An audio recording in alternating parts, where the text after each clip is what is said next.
Sri Lanka is holding a critical parliamentary election on Thursday, which is essential for President Anura Kumara Dissanayake to consolidate power and push forward his economic recovery agenda. Dissanayake, a Marxist-leaning leader who won the presidential election in September, aims to secure a majority in the parliament to implement his promised reforms independently. The election comes at a decisive time as the island nation grapples with an economic crisis and aims to complete its IMF-backed bailout program.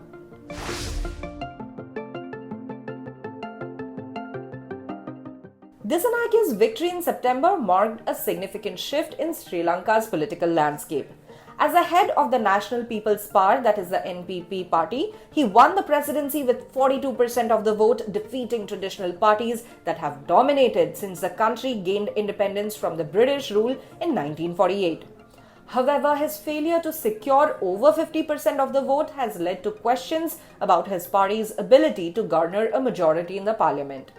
The NPP is now aiming to increase its vote share to gain control over the 225-member parliament, needing a minimum of 113 seats for a majority. Founded in 2019, the NPP is relatively new and lacks the established political figures its competitors boast. This inexperience presents a challenge, particularly against the United People's Power Party, that is a Samagi Jana Balavegaya or the SJB, led by Sajith Premadasa, who is Disanayake's primary competitor.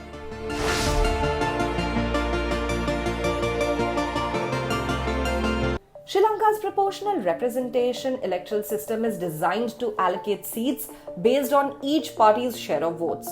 Of the 225 seats in the parliament, 196 are directly contested in constituencies, while the remaining 29 are national list seats distributed proportionally based on total votes. With over 8,800 candidates vying for the 196 seats, competition is intense. The NPP hopes to avoid reliance on coalition partners by winning an outright majority.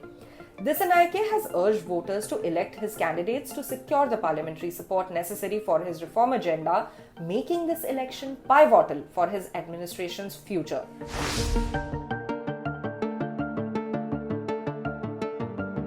Sri Lanka's current economic crisis has deep roots, stemming from economic mismanagement compounded by the COVID-19 pandemic and the 2019 Easter terrorist attacks that devastated its tourism industry.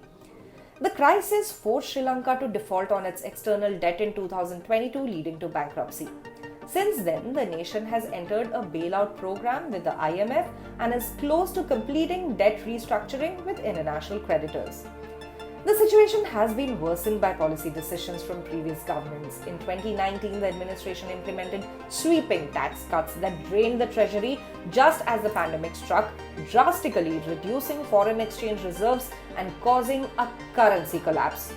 This financial instability led to severe shortages of essentials including fuel, food and medicines, sparking protests and eventually forcing President Gotabaya Rajapaksa then to resign in 2022.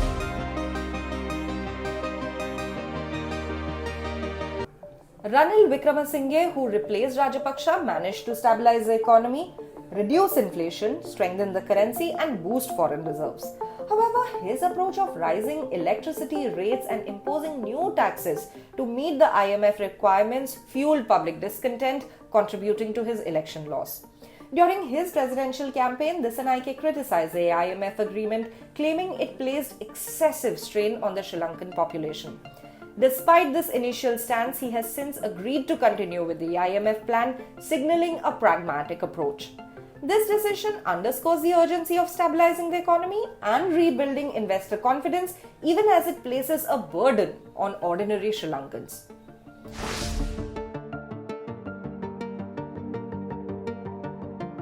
Dissanayake has promised to combat corruption, recover assets allegedly stolen by former government officials, and prosecute those responsible.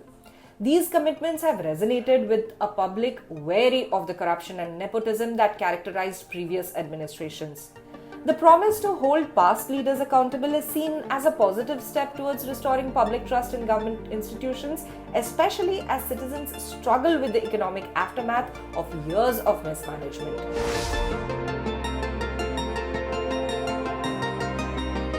So far, the NPP's biggest challenge remains its relative inexperience in Sri Lankan politics, with many of its candidates being new faces. For the NPP to succeed, it must convince voters to support a fresh approach, countering the well-entrenched candidates of traditional parties. Securing a parliamentary majority would allow Dissanayake to enact reforms without coalition constraints. However, if the NPP falls short, it may be forced to form alliances, potentially compromising its policy agenda. The election results expected on Friday will determine the trajectory of Disanayake's presidency and his ability to deliver on his economic promises.